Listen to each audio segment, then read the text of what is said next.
brought you by Silver Pumps and Motors. Top quality और consistent performance के लिए सिर्फ सिल्वर पंप्स नाम याद रखना। ఈ రోజు మీరు చూసినప్పుడు వ్యవసాయానికి డ్రోన్లు వచ్చాయి. ఎక్కడైనా కానీ తెగుళ్ళు వస్తే ఎక్కడ తెగుళ్ళు వచ్చాయో అక్కడే మందు కొట్టే పరిస్థితి వస్తూ ఉంది. ఇది వినూత్నమైన ఆలోచనలు. ఈరోజు వ్యవసాయ పరికరాలన్నీ ఆధునికమైన పరికరాలన్నీ వచ్చే పరిస్థితి వచ్చింది. నేను 30 ఏళ్లకు ముందు డ్రిప్ పెడితే అందరూ ఎగతాళి చేశారు. ఇప్పుడు డ్రిప్ అంటే కామన్ అయింది. అంటే ఈరోజు ఇవన్నీ కూడా మనం ముందుకు పోతూనే ఒకప్పుడు 95లో నేను ఇన్ఫర్మేషన్ టెక్నాలజీ మాట్లాడాను. 2025లో ఏఐ మాట్లాడుతున్నాను, ఆర్టిఫిషియల్ ఇంటెలిజెన్స్ మాట్లాడుతున్నా. ఈరోజు మీరు గుర్తుపెట్టుకోవాలి, మీకు ఏదైనా డౌట్ వస్తే మీరు స్నేహితులను అడుగుతారు, మీ ఫ్రెండ్స్ని అడుగుతారు. ఇప్పుడు మీ దగ్గరుండి ఏఐని అడిగితే, చాట్ బాట్ని అడిగితే అదే చెప్పేస్తుంది ఏది వాస్తవం ఏది కాదని. దానిపైన మీరు ఆలోచించుకునే పరిస్థితి వస్తారు. ఒక పక్క ఐటీ పిల్లలు యూస్ కేసెస్ తయారు చేసే పరిస్థితికి వస్తున్నారు. నేను ఒకప్పుడు చెప్పాను, ఉద్యోగం చేయమని చెప్పాను. ఆ తర్వాత ఉద్యోగం చేయడం కాదు, ఉద్యోగాలు ఇచ్చే స్థాయికి మీరు ఎదగాలని చెప్పాను. అదేదో హైదరాబాద్కో బెంగళూరుకో ఢిల్లీకో పోవాల్సిన అవసరం లేదు.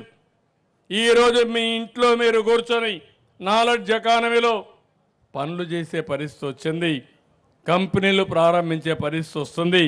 ఇది వాస్తవం అని చెప్పి కూడా నేను మీకు తెలియజేస్తున్నా. నేను రైతులందరికీ ఒకటే విజ్ఞప్తి చేస్తున్నాను, ప్రజల్లో ఆహారపు అలవాట్లు మారాయి. ఒకప్పుడు అందరం కూడా వరిధాన్యమే తినేవాళ్ళం. అంత మునుపు అయితే మన నాయకుడు ఎన్టీ రామారావు గారు రాకమునుపు అందరూ రాగి సంగటే తినేవాళ్ళు. ఆయన వచ్చిన తర్వాత ₹2 కేజీ బియ్యం పెట్టి అందరికీ రైస్ ఇచ్చే పరిస్థితికి వచ్చారు. ఈరోజు రైస్ కూడా తినే పరిస్థితి లేదు. చాలామంది షుగర్ వస్తుందని రైస్ మానేసి కూరగాయలు ఎక్కువ తింటున్నారు, లేకపోతే ప్రోటీన్స్ ఎక్కువ తింటున్నారు, మిల్లెట్స్ ఎక్కువ తినే పరిస్థితికి వస్తున్నారు. ఇలాంటివి వచ్చినప్పుడు రైతులు కూడా మారాల్సిన అవసరం ఉంది. ఇప్పటికే చాలామంది మారారు. ప్రజల ఆహార అలవాట్లు బట్టి మన పంటల విధానానికి కూడా శ్రీకారం చుట్టాం. రాయలసీమలో హార్టికల్చర్ వస్తూ ఉంది, ఆంధ్రాలో అక్వాకల్చర్ వస్తూ ఉంది, మిల్లెట్స్ ఎక్కువ ఉత్పత్తి చేసే పరిస్థితికి వచ్చారు. ఇలాంటి అనేక కార్యక్రమాలతో మనం ముందుకు పోతున్నాం. ఈ విషయం కూడా మీరు ముందు గుర్తుపెట్టుకోవాల్సిన అవసరం ఉంది. నేను అందుకని ఒకప్పుడు కరెంట్ అయితే ఎక్కడో ఉత్పత్తి అయ్యేది, ఈరోజు మీ ఇంటి పైన మీరు కరెంట్ ఉత్పత్తి చేసుకునే పరిస్థితికి వచ్చాం. రూఫ్ టాప్లో పవర్ తయారు చేసుకునే పరిస్థితికి వచ్చాం. సూర్యగర్లో ప్రతి ఒక్క ఇంటికి 2 కిలోవాట్లు అంటే 240 యూనిట్లు ఉత్పత్తి చేసుకోవడానికి ఫ్రీగా ఇస్తున్నాం ఎస్సీలకు ఎస్టీలకు. మిగిలిన వాళ్ళకు 3 యూనిట్ల వరకు అంటే 3 కిలోవాట్లు ఇస్తాం. 3 కిలోవాట్లను 78,000 రూపాయలు సబ్సిడీ ఇస్తాం. మీరు పెట్టుకొని దానికంటే ఎక్కువ అయితే మీరు తిరిగి పే చేయడం కానీ, లేకపోతే మేమే పెట్టి మీకు ఇస్తాం.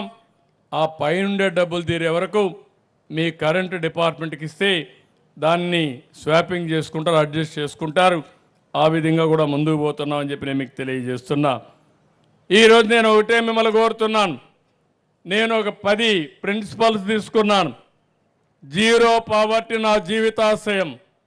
ఎన్టీ రామారావు గారు ఎప్పుడూ చెప్పేవారు, పేదరికం లేని సమాజాన్ని చూడాలనేది ఎన్టీఆర్ కళ. దాన్ని సాధించడానికి నేను మీకు అండగా ఉంటానని మరొకసారి మీకు తెలియజేస్తున్నా. అందుకే ఈ సంవత్సరం P4 అనే పాలసీ తీసుకొచ్చి పబ్లిక్ ప్రైవేట్ పీపుల్స్ పార్ట్నర్షిప్తో మీ ఆదాయాన్ని పెంచే విధానానికి, పేదలకు అండగా ఉండే విధానానికి శ్రీకారం చుడుతున్నాం.